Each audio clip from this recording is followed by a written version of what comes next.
7h48, il avance le chantier de la future gare TGV de Manduel. On en parle avec votre invité, Jérôme Plédy, Yvan Lachaud, président de Nîmes Métropole. Bonjour Monsieur le Président. Bonjour Jérôme Plédy. Merci d'être avec nous ce matin sur France Bleu. Une gare au milieu de rien, nous disait tout à l'heure dans le journal la communiste Sylvette Fayet qui siège dans votre opposition à Nîmes Métropole. Que répondez-vous ? Bon, c'est le jeu normal du Parti communiste qui a été toujours opposé aux gares, pour sortir les gares des centres-villes. Je veux simplement répondre que, et c'est une histoire, dans la vallée du Rhône, il y avait deux villes, Montélimar et Valence, qui souhaitaient avoir une gare LGV en site propre. Il y en a une qui a eu la gare LGV, c'est Valence, et l'autre qui ne l'a pas eu, c'est Montélimar. Eh bien, si vous comparez il y a 40 ans, Montélimar et Valence, c'était deux villes à peu près égales, et regardez aujourd'hui, ça veut dire que si on n'a pas de gare TGV sur le site propre, c'est-à-dire sur la ligne principale, eh bien, vous n'avez plus d'économie. Ça veut dire que les entreprises seraient allées alors à Montpellier, ou à Avignon, ou à Valence. Donc je crois qu'aujourd'hui, cette gare LGV, elle sauve notre territoire. C'est une belle réussite pour Nîmes Métropole. Alors parlons tout d'abord de l'environnement de cette gare. Magna Porta, c'est une zone d'activité que vous avez lancée. Est-ce que ça avance de ce côté-là? Est-ce qu'il y aura vraiment des emplois, des entreprises qui vont venir s'y installer dans cette zone? Vous savez, si on était capable de décider ça en 3 jours, ça veut dire qu'on serait dans l'échec complet. Ce sont des 180 hectares qu'il faut équiper, ça veut dire qu'il y a des bureaux d'études, ça veut dire qu'il y a un travail qui est mis en route. Aujourd'hui, cette gare, le 15 décembre 2019, elle sera ouverte. On ne sait pas encore l'heure du premier TGV, mais le 15 décembre 2019, c'est un dimanche, elle sera ouverte. Mais elle ne sera pas entourée d'entreprises? Elle sera simplement entourée du Mas Larrier que nous avons conservé, qui est une très très belle structure, qui sera d'ici là rénovée, qui accueillera des entreprises comme une pépinière d'entreprises, qui aura un restaurant et qui aura un magasin d'exposition des produits agricoles du terroir. Vous continuez à parler de 1000 emplois à terme. À quel terme? Alors, attendez, simplement, à côté du Mas-Larrier, il y aura 1000 mètres carrés dédiés certainement à une structure sur la technologie, puisque nous avons déposé un dossier à la région dans le cadre du grand emprunt, et c'est Phytocontrôle qui porte ce dossier-là. À terme, c'est pas 1000 emplois, Jérôme Plédy. À terme, c'est certainement 2-3 000 emplois sur cette zone-là. Regardez Valence-Rovaltin. Regardez autour de la gare LGV de Reims. Nous avons plusieurs projets. Ils vont se construire petit à petit. Nous avons 4 structures qui ont répondu pour un hôtel, voilà. Notamment d'ailleurs celui qui porte l'hôtel Impérator à Nîmes, qui a positionné comme éventuellement une construction sur ce site-là. Donc ça avance aussi, économiquement parlant, c'est du lourd, c'est du sérieux.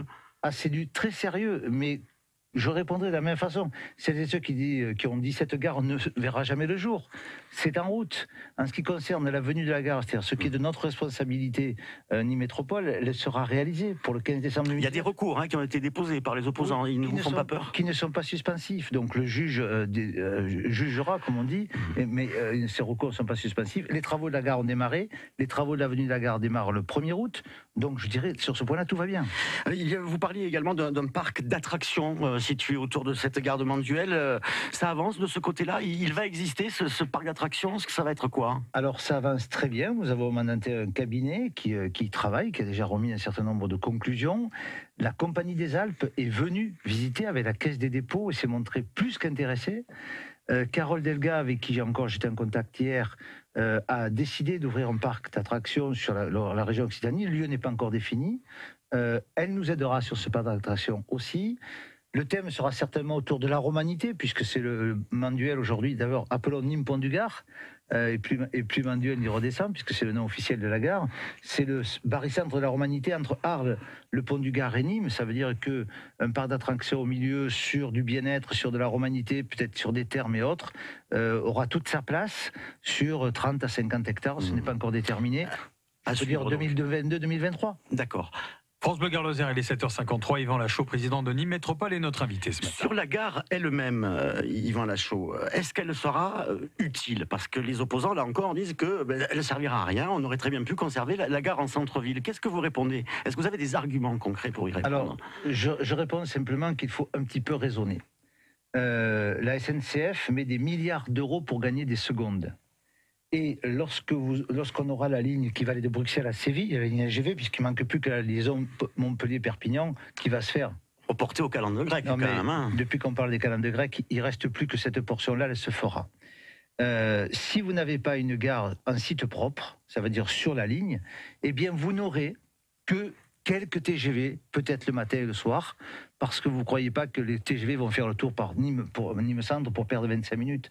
Donc ça veut dire que vous aurez quelques petits TGV qui vont vous rester, et toutes les villes qui ont vécu ça aujourd'hui sont en situation catastrophique. Je le vois au niveau des chefs d'entreprise. Ce qui veut dire que sur Nîmes-Manduel, nous aurons dans un premier temps 14 TGV et intercités qui vont s'arrêter, et ce qui veut dire qu'à terme, toutes les heures, il y aura un TGV sur Nîmes-Manduel, parce que ce sera la ligne principale sur laquelle vont circuler un grand nombre de TGV par jour.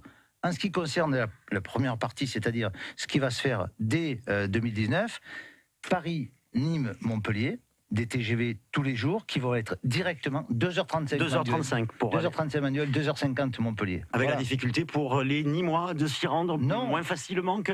Alors, pas du tout, puisque en fait, il n'y aura pas pour l'instant de troisième voie parce qu'elle n'est pas nécessaire. Il y a 21 TER tous les jours qui font Nîmes, Tarascon et parfois Marseille. Eh bien, ces 21 TER-là donnent largement la possibilité d'assurer la correspondance des 14 trains qui vont s'arrêter sur Nîmes-Pont-du-Gard. Donc, il y aura une navette TER qui va permettre ça. Il y aura autour des parkings avec 800 places. Parce que les Arlésiens, aujourd'hui, cette gare, ça va devenir la leur. Ceux qui habitent l'Est du département, ça va devenir leur gare aussi. Il n'y a pas que les Nîmois. Uzès est ravi de cette gare aujourd'hui. Ça veut dire que nous avons enfin sur ce territoire l'occasion d'avoir une gare qui va nous permettre de transformer l'économie de ce territoire. Et le financement de cette gare, 95 millions d'euros, je crois savoir. Oui. Est-ce que là encore, vous avez toutes les garanties pour que tous les partenaires, l'État, la région aussi, versent l'argent promis ? C'est bouclé, puisque du côté de l'État, c'est bouclé. Du côté des collectivités, Nîmes Métropole et Montpellier Métropole, c'est bouclé, puisque nous aussi, nous y participons. Et la région, ce sera bouclé avant le 5 juillet, date à laquelle la ministre va venir poser la première pierre de Nîmes-Pont-du-Gard et inaugurer la Mogère. Tout de même, Yvan Lachaud, est-ce que vous ne vous sentez pas un peu seul pour défendre ce projet, puisque même au sein de la majorité, les Républicains sont de plus en plus nombreux à dire qu'ils n'y voient pas non plus une grande utilité à cette gare ? Oh, écoutez, alors ça c'est le comble, puisqu'en fait moi je n'ai pris que la suite d'une décision qui était déjà prise à l'époque où donc Jean-Paul Fournier était président de l'agglomération. Il avait eu raison de la prendre, hein. C'est-à-dire qu'il avait défendu ce dossier à juste titre. Moi j'ai pris la suite et je défends ce dossier parce qu'aujourd'hui il n'est même plus à défendre puisqu'il est en route, et j'essaie de le transformer dans une belle réalisation, et de toute façon c'est l'avenir du territoire. Et si vous comptez bien, je ne vois pas beaucoup d'opposants quand même. Merci Yvan Lachaud d'avoir été l'invité de France Bleu Gard Lozère matin aujourd'hui. Vous êtes bien sûr le président de Nîmes Métropole. Bonne journée à vous. Bonne journée.